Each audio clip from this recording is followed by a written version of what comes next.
바다 목장? 왜 필요하지? 1. 바다의 물고기가 점점 줄어들고 있어요. 바다에서 무분별하게 물고기를 잡고 김이나 미역 같은 수산식물을 채취해서 어족 자원이 점점 부족해지고 있어요. 이와 같은 바다 자원의 고갈을 막기 위해 수산식물과 수산동물을 인공적으로 기르고 번식시키는데요. 이것을 양식이라고 해요. 여러 가지 양식 방법 중에 가두리 양식이라고 있어요. 바다에 그물로 울타리를 만들어 물고기가 도망가지 못하도록 가둬두고 사료를 주어 키우는 것을 말해요. 고기를 가두어 키우므로 가두리 양식이라고 하지요. 가두리 양식장의 경우 어느 정도 규모 이상이 되면 확대하기가 어렵고요. 키울 수 있는 물고기 종류가 한정되어 있어요. 그리고 물고기들을 가둬놓기 때문에 물고기들의 배설물이나 먹지 않은 사료들이 바닷물을 오염시킨다는 단점이 있어요. 그리고 양식 역시 키운 물고기들을 잡아서 팔아버리기 때문에 어족 자원 부족을 해결해 줄 수 있는 적극적인 방안은 될 수 없어요. 2. 바다에도 목장이 있어? 바다에도 목장이 있다는 사실 알고 있나요? 우리가 알고 있는 목장은 소나 말 같은 동물들을 풀밭에 풀어놓고 키우는 곳이죠. 마찬가지로 바닷속의 물고기들을 풀어놓고 키우는 곳이 바다 목장이에요.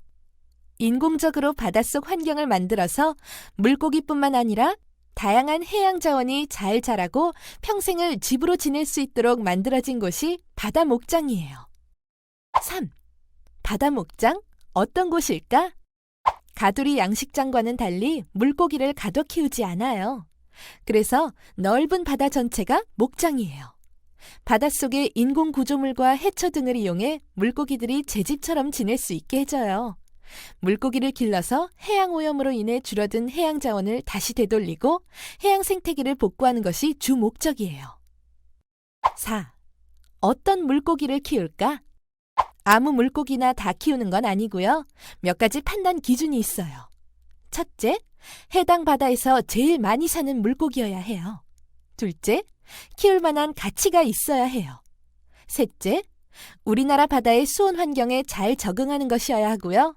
넷째, 바다 목장에서 1년 내내 살 수 있는 물고기여야 해요. 다섯째, 이동성이 적고 해양 생태계를 해치지 않는 물고기여야 해요. 통영 바다 목장에서는 이런 판단 기준에 딱 들어맞는 물고기로 볼락과 조피볼락을 선정해서 주로 키우고 있어요. 5. 어떻게 키울까? 바다 목장은 양식장처럼 울타리가 없어요. 그런데도 물고기를 가두고 관리할 수 있어요. 물고기들을 소리로 길들이는데요. 소리를 이용하는 장치로 음향급익이라는 것을 사용해요.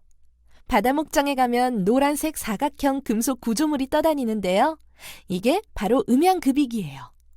러시아의 과학자 파블로프가 개를 대상으로 했던 파블로프의 개 실험을 알고 있나요?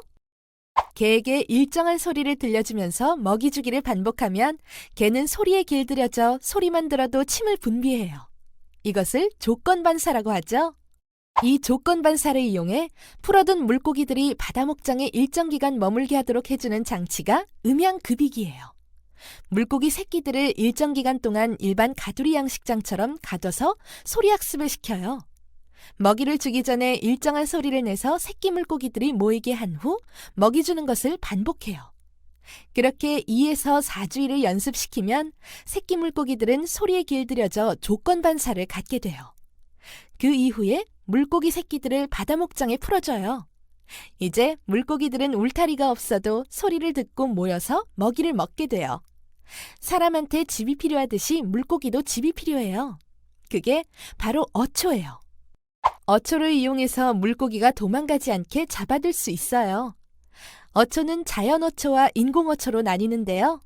자연어초는 이름 그대로 자연적으로 생겨난 어초예요. 바다 목장에서는 자연어초만으로는 물고기들을 수용할 수 있는 공간이 부족해요. 그래서 인공어초를 만들어줘요.